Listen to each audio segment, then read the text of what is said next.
Our scene is set in Herman Hamburger's toy shop, somewhere in London, England. One day the shop bell rings, and in walk a tall, dark Italian man and lady, looking very suspicious. They walk about, examining all the toys. You will have to be quick, I am afraid. It is 8 p.m. and I am closing. The young woman wanders over to where the Werebears are sitting in the shop window. Ah, perfect. These teddy bears will do fine. The airport security won't think of looking inside them for diamonds. Diamonds? What's all this about diamonds?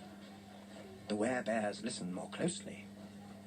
They all agree that this conversation sounds very suspicious.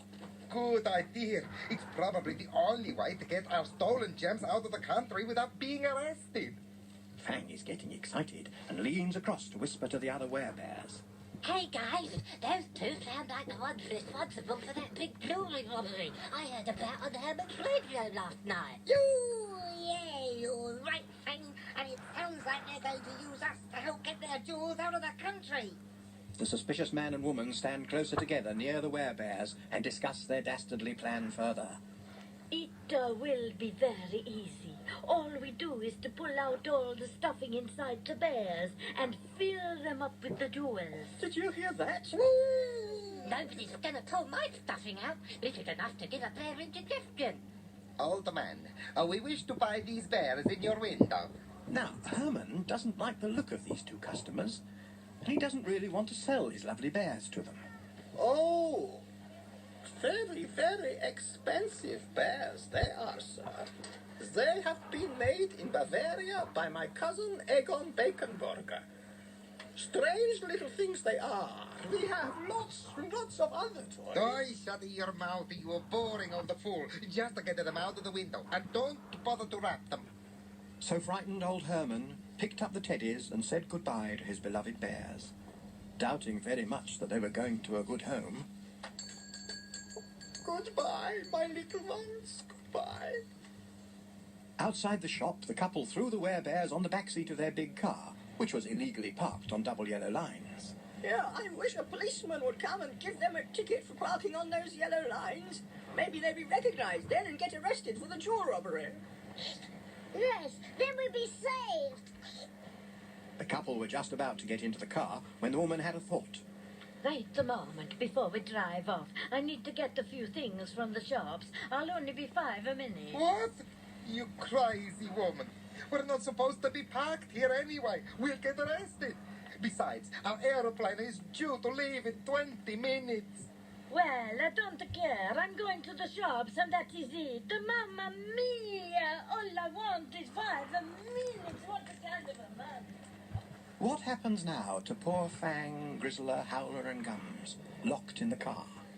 Oh dear, what are we going to do?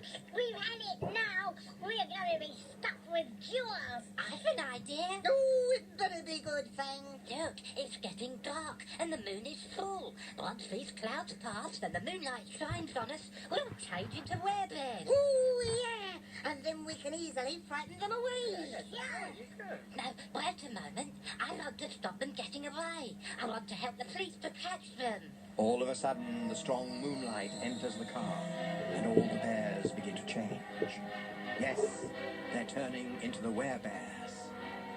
Now Fang takes command and tells the others about his plan. Right, guys, there's a tiny gap in the top of the car window. Let's all stick our sharp claws in the gap and pull the window down. Okay? After 3, 1, 2, 3. It's moving.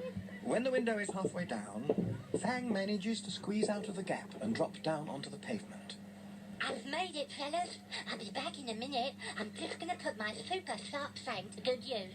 As the other bears sit waiting in the back of the car, they suddenly all roll onto one side as the car tips over to the left. Oh, what's happening? Oh, it must be an earthquake. Rolling back the other way. Just as Howler, Gums and Grizzler were about to climb out through the half-open window, Fang pops his head in. Hi, chaps. Plan A completed. Those jewel thieves won't be going to the airport in this car, that's for sure. What do you mean, Fang? I've just used my fang to puncture the tyres on the car. They're not going anywhere. Come on, you lot. Climb out and follow me. So, keeping to the shadows and making sure nobody sees them, Fang leads the werebears to a public telephone. Right, Grizzler, get on top of Howler's shoulders, and Gums, you get on top of Grizzler's shoulders. Now all keep your balance while I climb up you all so I can get to the telephone. Watch where you're putting that foot. That's it. In no time at all, Fang had reached the phone and dialed 999 for the police. When they answered, he very cleverly changed his voice to sound like an old man. Hello, I'd like to report a car that's illegally parked outside Herman's toy shop, and I believe that it might be full of stolen jewels. It was only a few moments before the police arrived to examine the car. Cool. Hey, Sarge, look what I found in the boot. Well, I'll be. That lot looks like the jewels from the big robbery the other night. Right, all you men hide and take cover. I'm sure the robbers will be back for this lot. They've probably gone for a foot pump for the tyres. Look at them. They're as flat as pancakes. All was soon quiet. The police were waiting in the shadows and the werebears were hiding in Herman's doorway. And it wasn't long before the villains returned to their car. Mamma mia, look at the tires. They're all flat. Now we'll never make it to the airport on time. Don't move. You're under arrest for parking on double yellow lines and leaving your car unattended while causing an obstruction.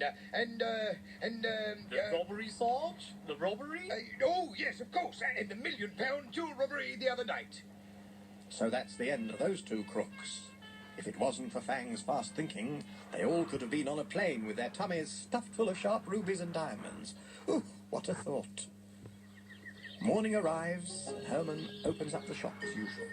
It is another nice sunny day. Oh, I will just fetch the milk in from the step and open the shop. Ah, what a beautiful day. But as old Herman bends down to pick up the milk, he can't believe his eyes. The 4 werebears are sitting on his step. What is this? My beautiful babies. I thought I'd never see you again. Herman excitedly picks them all up and shuffles back into the shop and sits them all on his counter. Oh, I am so glad to see you. I wonder why that strange man and woman changed their minds about taking you with them and left you on my step. It does not make sense. But to us, it does make sense, doesn't it?